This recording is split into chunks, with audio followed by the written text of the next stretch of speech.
mes stars, j'espère que vous allez bien. Aujourd'hui je vous retrouve dans une nouvelle vidéo pour vous parler de mes prédictions 5 étoiles. C'est une vidéo que j'ai faite l'année dernière en vlog, mais aujourd'hui je vais vous la présenter d'une manière un peu différente. Et c'est sous forme juste de présentation de livres classiques. Il y a pas mal de livres dans ma pile à lire qui me tentent énormément et qui je pense seront des 5 étoiles. Je dis pas coup de cœur parce que ça peut être une lecture 5 étoiles sans être un coup de cœur. Attention, c'est la nuance. Et donc aujourd'hui je vous présente tous ces livres. C'est principalement de la romance. Il y a une petite fantaisie, mais parce que j'en ai pas énormément dans ma pile à lire. C'est quelque chose que je vais changer au fur et à mesure, mais je vais déjà commencer par enlever un maximum de romances qui sont dans ma pile à lire pour ensuite arriver à des livres un petit peu plus romantasy et fantasy. Et je pense que ça se fera un petit peu plus l'année prochaine. Mais je dois avouer qu'avec le temps, je me tourne plus facilement vers la romance que la fantasy. Même si c'est un genre que j'aime beaucoup. Donc on va pas plus tarder et on va commencer tout de suite. On a premièrement la saga de Liz Tomford. Je me rappelle pas le nom de la saga, c'est pas écrit. Mais on a The Right Move et Mile High. Donc Mile High qui est le premier et The Right Move qui est le deuxième. Ces livres sont magnifiques. Et je pense que c'est principalement le deuxième qui sera un coup de cœur. Ou un 5 étoiles du moins. Le premier également. Mais c'est surtout celui-ci qui me tente. Mais je devais présenter celui-là quand même parce qu'ils sont trop beaux. Donc ces livres-ci parlent de hockey sur glace, je crois. Et donc dans ce premier temps, on va suivre Stevie, qui est une femme et qui est hôtesse de l'air. Et donc elle travaille dans le jet privé de l'équipe de Xander. Xander, c'est un peu le joueur que tout le monde adore détester. Et on va dire qu'il est pas très à l'aise avec Stevie. Et il va tout faire pour qu'elle démissionne. Mais le problème, c'est qu'elle a un faible pour lui et que lui aussi va avoir un faible pour elle. Donc il va se passer des choses. J'ai très hâte de me lancer dedans. J'avoue que je lis pas le résumé en détail parce que j'ai envie juste de me plonger dedans et de le dévorer. Je pense que ça va être ça tout au long de l'année actuellement avec les livres que j'ai dans ma pile à lire. Ceux-là sont rentrés il n'y a pas énormément de temps, mais je sais qu'ils vont bientôt sortir. Et dans celui-ci, du coup, The Right Move, on va suivre Ryan et Indy. Et ils vont devoir malheureusement habiter ensemble. Et c'est littéralement le frère de sa meilleure amie. Donc vous vous doutez bien qu'il va se passer des choses. Et ce qui est marrant, c'est que c'est un peu... le début de l'histoire est similaire avec mon début de ma romance actuelle. Donc ça pourra peut-être me donner des idées et m'inspirer. Je trouve ça cool quand même. Il y a le troisième tome qui sort en mai.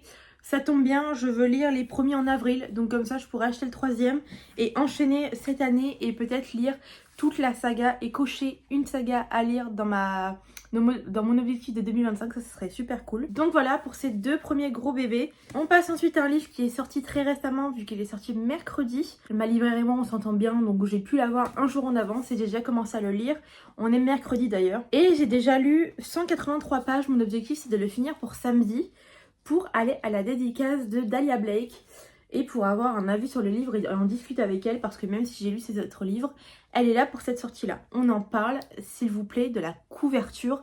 Toutes les couvertures que je vais vous présenter là sont vraiment des trop belles couvertures selon moi. Donc dedans, on va suivre Violette ou Violette, je sais pas comment on dit, Baker, qui est influenceuse, chanteuse, danseuse. Elle a vraiment multicasquette et elle est partie de rien pour arriver là où elle est.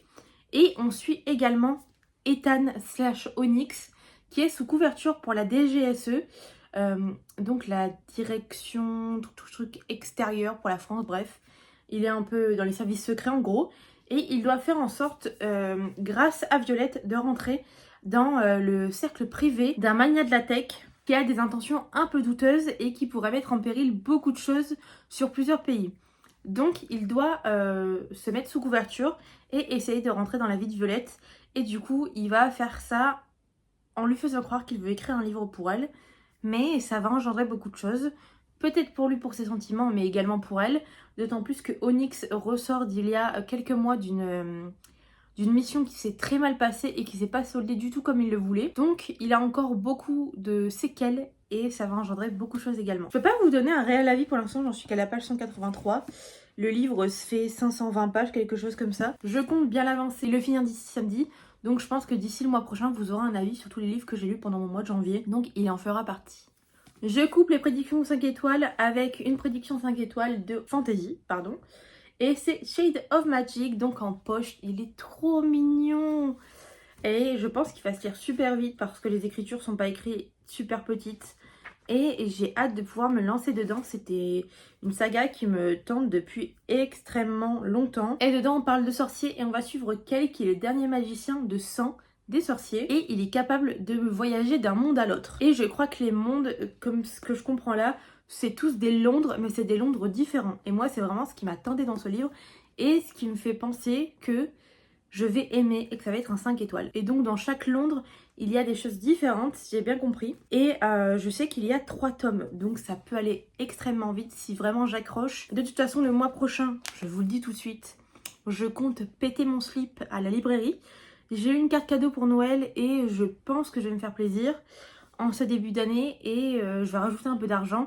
Et donc, je n'achète pas n'importe quel livre, je vais acheter les livres des sagas que je veux finir.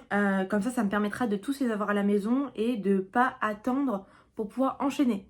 Comme ça, je vais pouvoir enchaîner toutes les sagas. Bon, je vais pas pouvoir tout acheter non plus, on est bien d'accord.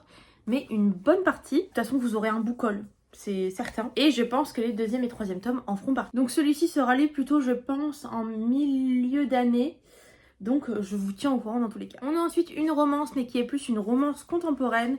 Et c'est La théorie des couleurs, donc de Mazey Eddings, qui a été un coup de cœur pour About Estelle, que je vais lui lire le mois prochain d'ailleurs en février, parce que j'ai fait une vidéo sur elle. C'est un livre qui a l'air super rapide à lire, donc c'est cool. Et on va suivre dedans Tilly, qui est en fin d'année de lycée, et elle a envie de pouvoir découvrir le monde et voir d'autres horizons tout simplement. Et donc elle finit par accepter un stage dans la start-up de sa sœur Mona. Et donc dans le vol qui se passe pas très bien pour aller justement à Londres, si je me trompe pas, oui, pour Londres, elle rencontre Oliver Clark, qui est un adolescent autiste et qui est passionné par la théorie des couleurs. Et la vie toute planifiée d'Oliver va être bouleversée par Tilly, qui est pour le coup pas du tout organisée et plutôt dissipée. Et donc ils vont apprendre tout simplement à se connaître et à peut-être s'aimer. Donc j'ai très hâte de le lire, d'autant plus qu'il est magnifique et je pense vraiment que c'est un livre qui peut me plaire.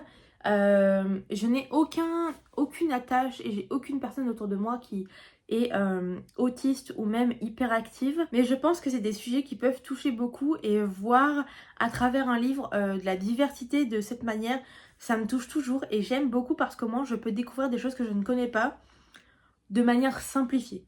C'est-à-dire que j'ai passé un excellent moment en découvrant des personnages, mais je vais aussi découvrir un aspect de certaines maladies comme l'hyperactivité ou un trouble peut-être plutôt, et le fait d'être autiste d'une manière différente qui fait que je vais beaucoup plus pouvoir comprendre ce trouble et les problèmes qui y vont avec. Je connais plus ou moins l'autisme et les aspects que ça peut avoir parce que forcément je me suis un peu renseignée dessus parce que je trouve ça super intéressant et on peut toujours faire face à des personnes qui ont ce genre de troubles, mais je trouve que le découvrir dans des romans comme celui-ci, c'est d'autant plus agréable et je pense que pour les personnes qui en sont atteintes, c'est vraiment cool.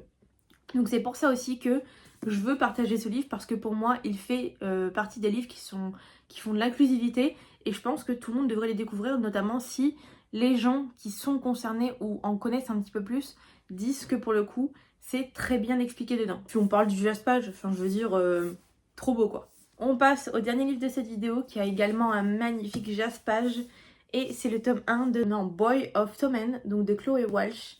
Et c'est Binding, je sais pas comment on dit, 13 chez Chatterley. Et là-dedans, on ne parle pas de hockey, mais on parle de rugby. Et ça fait des semaines et des semaines que j'ai envie de lire des livres avec du rugby, je ne sais pas pourquoi.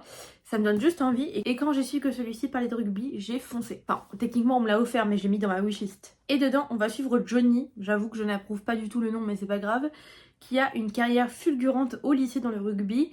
Et il se place en haut des podiums. Et selon lui, personne ni rien ne peut se mettre en milieu de son chemin. Mais il va rencontrer Shannon qui vient d'arriver dans le lycée et qui a été brimée pendant toute son enfance. Et pour elle, c'est un nouveau départ en fait. Elle est torturée et en plus, elle arrive en plein milieu de l'année de lycée. Donc c'est assez compliqué pour elle. Mais malgré eux, Shannon et Johnny vont avoir une attirance et ils vont avoir énormément d'obstacles. Mais est-ce que l'amitié qu'ils essaient de tisser ne va pas être compromise à cause de leurs sentiments naissants? C'est ce qu'on verra dedans. Il est énorme, hein. On va pas se le cacher. Je sais pas combien il y a de pages. Il y a 834 pages. Donc pour le coup, quand je vais le lire, ça va prendre une petite semaine, je pense. Mais ça parle d'amour de jeunesse, ça parle de coup de foudre, d'après ce que j'ai compris et des retours que j'en ai eu. Et c'est le genre de livre qui me fait fondre parce que j'adore les livres où il y a un coup de foudre et je pense que ce sera un coup de cœur. Pour le coup, je le dis, celui-là, je pense que ce sera un coup de cœur. Je veux que ce soit un coup de cœur, il n'y a pas le choix. Il n'y a pas le choix, ok ? Donc bien écoutez, ça fait pas mal de livres quand même, hein, parce que tous mes livres ne peuvent pas être des 5 étoiles et ne peuvent pas être des coups de cœur, mais je pense que ceux-là le seront.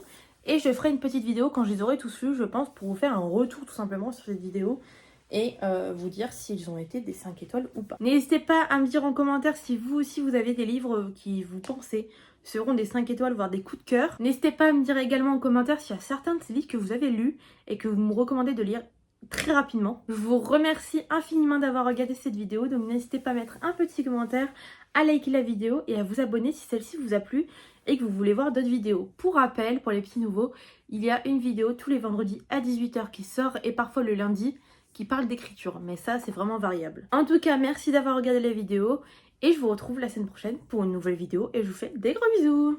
À bientôt.